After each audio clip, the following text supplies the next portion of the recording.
My name is Brian Johnson and I'm an English Opens Door program volunteer. I studied Spanish and education, yes, secondary education. Before I came to Chile, while I was studying, I just graduated, a very recent graduate, and I knew I wanted to go to South America to improve my Spanish. And my older cousin actually did English Opens Door program, and she told me as I was kind of nearing graduation, hey, you're not doing anything, are you? You should go to Chile. And I looked more into it and I thought, that sounds very up my alley, very much education, Spanish, my degree. So I thought, I'll come here for a semester, I'll do that. I was placed in Coquimbo, and I was there for 4.5 months. I saw the program and it kind of had exactly what I needed and wanted, and maybe I was just being a little lazy, I didn't look at other things, but I saw it and I kind of knew I would like to do that. I knew it would be a great experience, so I applied. It very much lived up and kind of surpassed my expectations. A very great experience, a very, very great experience. And I'm so happy I made the decision to come down. Very, very happy. Yes, I think the biggest support came during our orientation week here, especially with classroom setting, knowing kind of, I think we got the resources of what to really expect in a Chilean classroom, and how to teach well, how to be organized. And so I think for me, that was the biggest help. So I came into the classroom knowing, okay, this works, and I'm going to do that, and so, yeah. But other resources, it was very helpful as well to have a regional rep as well, Maria Cecilia, a very wonderful, wonderful lady, and she was always very helpful. She reached out to us, and so that support there was very good. I absolutely loved Coquimbo. I honestly think the hidden gem of Chile, the beautiful landmark of like the third millennial cross, I think for me, like just represented like my home here. Is kind of that thing that was always in the distance, like where am I in Coquimbo? I had that as like kind of a marker. But Coquimbo, they are a very, very proud people. I was not the first volunteer in my host family. It was myself, and then I had my little brother, Nico, and then my mother, Claudia, and then my father, Lalo. His name's Luis, but Lalo is his name. Very, very, very nice, down-to-earth people. Crazy at times, but I think that's everyone here. They loved soccer. Their favorite team was Cobresal, which is an odd team to have, only because my father's brother was on the Cobresal team. And so a big part of my life with host family was going to soccer games. We went to a couple Coquimbo Unido games, as well as we went to one Cobresal Colo-Colo game. And that was fantastic, because it's like Colo-Colo, the Giants, versus Cobresal. My favorite times with my host family was going to these soccer games, and as well, my little brother, we had a lot of fun. We played lots of video games. He was much better at me in FIFA, and he loved playing that, I think especially because he could beat me so easily. But it was all kind of like part of the fun. We also played a lot of Grand Theft Auto, did like missions and stuff. And so that was like my downtime of the day, like come back from school, put down my things, and it's like, let's play video games. He was also going to culinary school, and so he would bring back sometimes on a great day, he'd bring back food that he made, and so that was very, very special. And then they had a wonderful extended family. They lived in the Coquimbo area, and so during Fiestas Patrias, we had a couple carretes with them, which were a lot of fun, and just small lunches and tecitos with other families. So I was really, really happy with who I was placed with. I think they're still very interested in having more volunteers, and I hope they get that. They are a very, very proud people, and there's something, I honestly couldn't describe it, but there's something very special within these people. I want to say especially Coquimbo, because that's That's the town, that's the place I got to know so well. And there was one phrase that's thrown around so much, it's Fuerza Coquimbo, or I think it's Coquimbo Fuerza. And this came about after the Marimoto that hit, and everyone, it was a devastating event for certain sectors as well as the port, but for the most part I think everyone was very safe in Coquimbo. But everyone came together, and that completely changed the schools.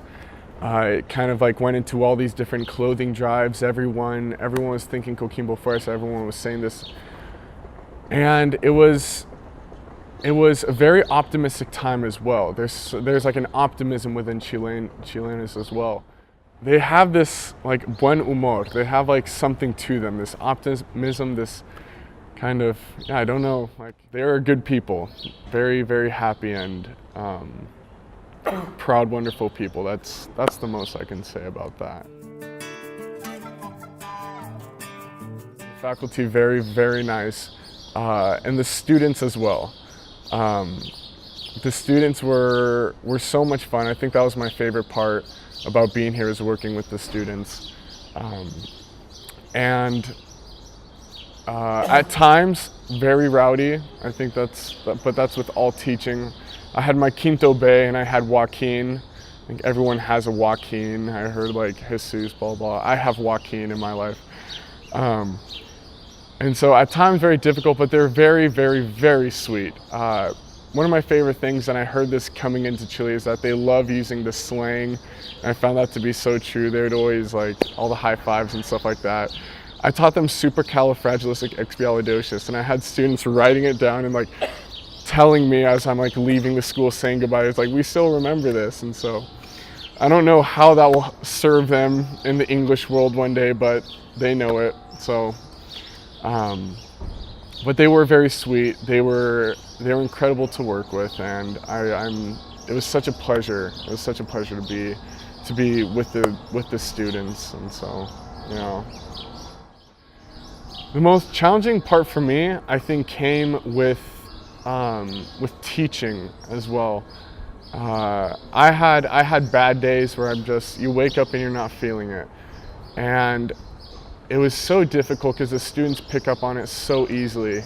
You walk in, it's not the same.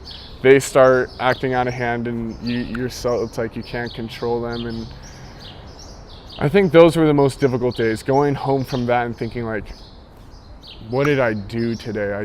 This is not what I came here for. I'm supposed to be teaching them English, and I did not do that day. So I think the feeling of I didn't do something today, or like what impact did I have on them this week, I think that is the most challenging part for me, is like thinking about that after certain days, after certain weeks. It's just, I think it's good to recognize that, but at the same time, like, that didn't work, that was a bad day, let's have a good one, and kind of going from there. So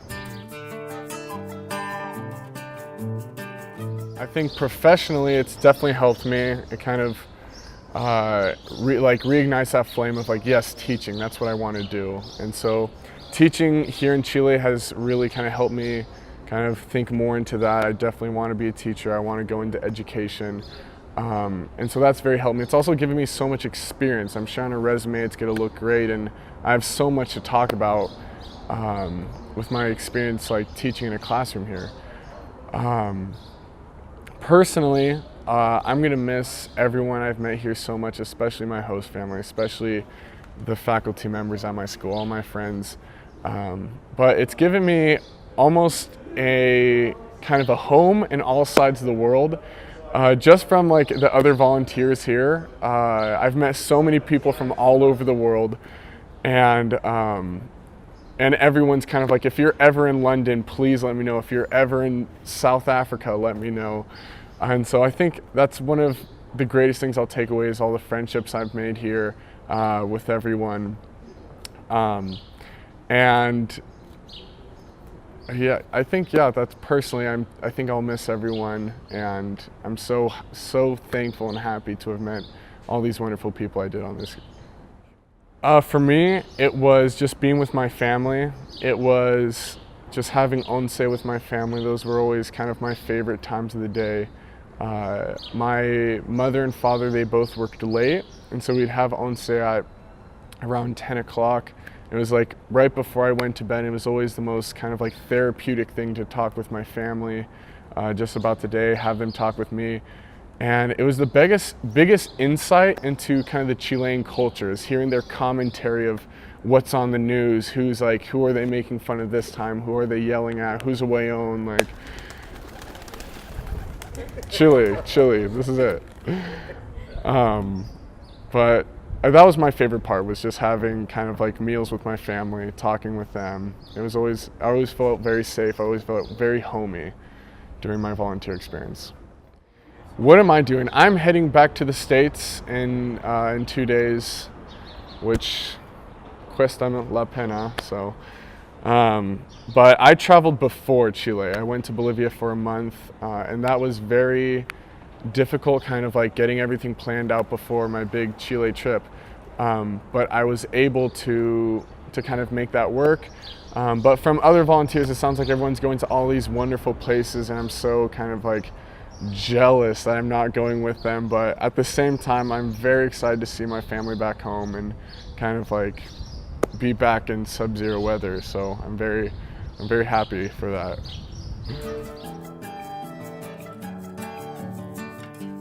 It sounds like the complete package deal, and it really is. It is run by the government. It's for the education of Chile.